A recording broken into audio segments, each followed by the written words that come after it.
Having the discipline to say no, how powerful that can be.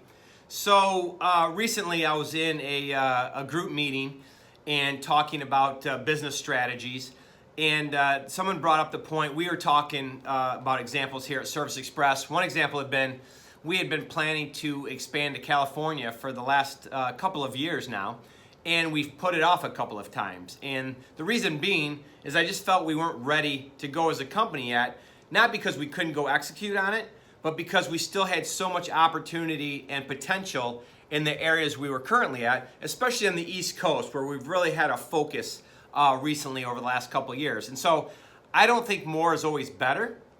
I don't think expanding out to both coasts just to say you did it, just to have more offices is better and is better for the company and better for growth.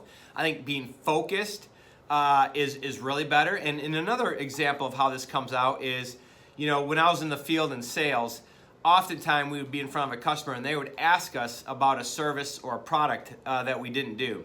And I would see salespeople hesitate to tell the customer no, hesitate to tell them that's not something that we currently do. And so they would hem and haw around it or say, hey, maybe we can do that, and wouldn't really be just direct with the customer. They weren't not being truthful. They just, hey, they're looking for business, and we're a customer service oriented company, and we want to help out in any way we can. So saying no is hard. And I used to always just lean right in there and be like, we don't do that. That's not a service we offer, or we don't do that now, whatever the case may be. And more times than not, for sure, by a wide margin, I would see the customer not push back, wouldn't lose deals because of it. They would just be like, oh, okay. They just want clarity. Sometimes saying no is the most powerful thing you can do in front of a customer.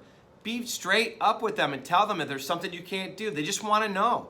They want to know, and now you can focus them back on things that you can do. Otherwise, you get off track talking about things you can't do, and it kind of muddies up the deal anyways.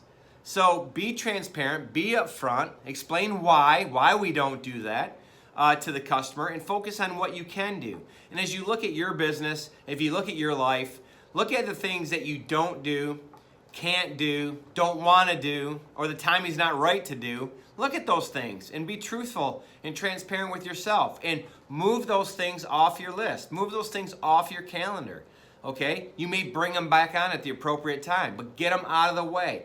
It creates clutter in your life. It creates clutter in your mind space to focus on the things that really make a difference now, the things that are going to move the needle. A great book recommendation for this is Essentialism by Greg McKeown.